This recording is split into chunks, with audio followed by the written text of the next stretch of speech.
Olá, amigos do Vestibulando. Tudo bem? Na aula de hoje, nós vamos tratar da crise do sistema colonial, identificando as principais rebeliões nativistas e emancipacionistas. Preste atenção neste quadro.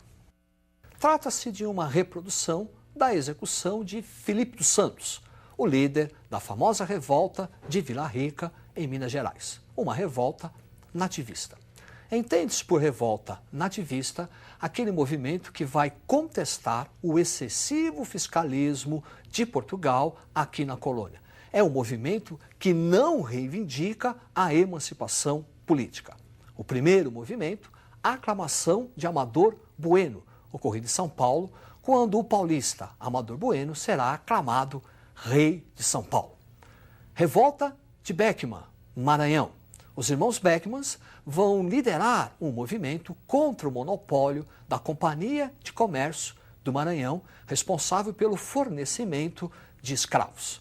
Escravos, muitos deles doentes, escravos velhos, fazendo com que os grandes proprietários do Maranhão tivessem que recorrer à escravidão indígena, entrando assim em conflito com a Companhia de Jesus. Portanto, a revolta de Beckman é uma revolta dos comerciantes contra a Companhia de Comércio do Maranhão e contra a Companhia de Jesus. Um terceiro movimento, ocorrido em Minas Gerais, Guerra dos Emboabas, em virtude das zonas de mineração. Os bandeirantes paulistas encontravam o ouro, mas quem se beneficiava, quem explorava este ouro, eram os emboabas, os forasteiros. Guerra dos Mascates, movimento nativista que ocorreu em Pernambuco, envolvendo os grandes comerciantes de Recife, os portugueses, com os grandes proprietários de terra e de açúcar de Olinda. É um movimento de caráter social. Olinda contra Recife. E o último movimento, ocorrido na região das Minas Gerais, a revolta de Filipe dos Santos contra a criação das casas de fundição.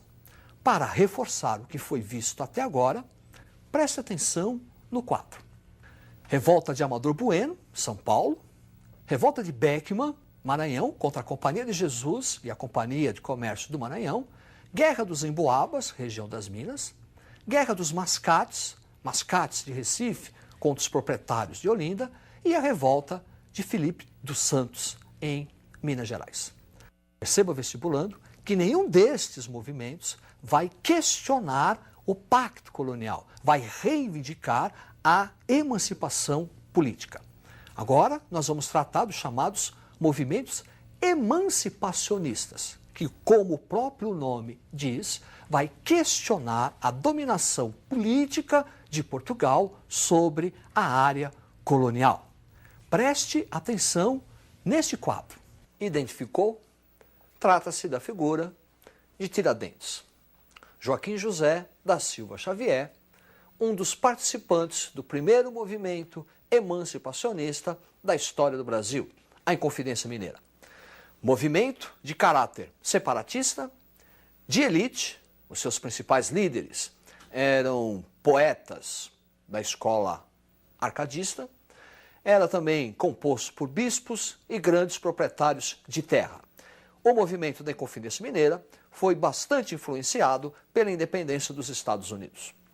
1794, Conjuração Carioca, que na verdade é uma conspiração que não saiu das ideias. O principal líder, o poeta Silva Varenga. 1798, Bahia, Conjuração Baiana ou Conjuração dos Alfaiates. Esse movimento é único, é singular, porque além de um movimento político, questionando o pacto colonial, exigindo a emancipação política de caráter republicano, foi também um movimento de caráter social. Quem participou da Conjuração Baiana exigia a igualdade de direitos, questionava a escravidão. Seus principais líderes vinham das classes baixas, mestiços, negros alforriados, alfaiates. A última, 1817, Pernambuco, Revolução Pernambucana, movimento também de caráter separatista, patrocinado pelos grandes proprietários de terra, que não viam com bons olhos a excessiva tributação. Vamos lembrar que em 1817, a família, o Estado português, já estava instalado no Brasil, no Rio de Janeiro. E para sustentar o luxo, para sustentar a corte, o Estado português no Brasil aumentou excessivamente os impostos. Contra essa tributação, e também influenciado pelos ideais do iluminismo, a elite do Nordeste se sublevou, Revolução Pernambucana, 1817. Preste atenção no quadro. Olha aí, movimentos emancipacionistas influenciados pelo iluminismo, aquele movimento filosófico da França de liberdade, igualdade, fraternidade, o liberalismo, a ideia de livre mercado, patrocinada pela Inglaterra, e movimentos de caráter republicanos, em virtude da forte influência da independência dos Estados Unidos da América. Agora, parece paradoxo, mas se os movimentos emancipacionistas são republicanos, por que o Brasil, após a sua independência, optou pela monarquia? É que o Brasil, diferente de outras áreas coloniais, foi a única área que vai receber a família real. D. João VI foge de Portugal em virtude da invasão do exército francês sobre Portugal. É a famosa transferência da família real para o Brasil. Não só a família real, entenda, vestibulando, é a transferência do Estado português para o Brasil. As instituições portuguesas vieram para o Brasil. Vieram para cá juízes, vieram para cá nobres, vieram para cá o exército português. A instalação, a permanência dessa família real, de 1808 até 1820, é quem vai justificar a opção pelo Brasil, após a sua independência, pelo movimento ou pela instituição da monarquia. Durante a estada de D. João VI aqui no Brasil, ele vai realizar coisas importantes, abrindo caminho para a nossa independência. Vamos identificá-la observando o quadro. A abertura dos portos, em 1808, que representa o fim do pacto colonial. Segundo o grande historiador Caio Prado Júnior, a nossa independência, de fato, ocorreu com a abertura dos portos, liberdade econômica. Depois, a assinatura dos tratados de 1810, envolvendo Portugal e a Inglaterra sobre o comércio da área colonial. A partir de 1810, o Brasil passa a ser dependente economicamente da Inglaterra. 1815, elevação do Brasil à categoria de Reino Unido e a famosa Missão Francesa. A partir de 1815, juridicamente, o Brasil não é mais colônia de Portugal, é elevado a Reino Unido. E sobre a Missão Francesa, vamos destacar aqui o papel de Rugendas e o papel de Debré, que vão muito bem mostrar a fauna e a flora brasileira do período, bem como os costumes do Rio de Janeiro durante a presença da família real aqui no Brasil. Em 1820, em Portugal, vai ocorrer um movimento, um forte movimento social chamado Revolução Liberal do Porto, considerada a causa imediata da independência do Brasil. Liberal, porque lá em Portugal acaba-se esse movimento, contribuiu para o fim do chamado absolutismo monárquico. O poder não está mais nas mãos do rei.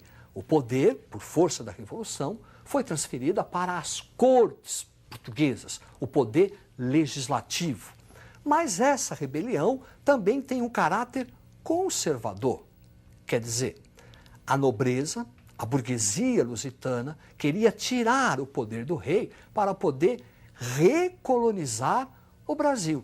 É por isso que essa revolta, a Revolução do Porto, é considerada a causa imediata da nossa independência. D. João voltou por força da Revolução, mas deixou aqui no Brasil o seu filho, o príncipe regente Pedro I, que em 7 de setembro de 1822, às margens do Ipiranga, proclamou a independência.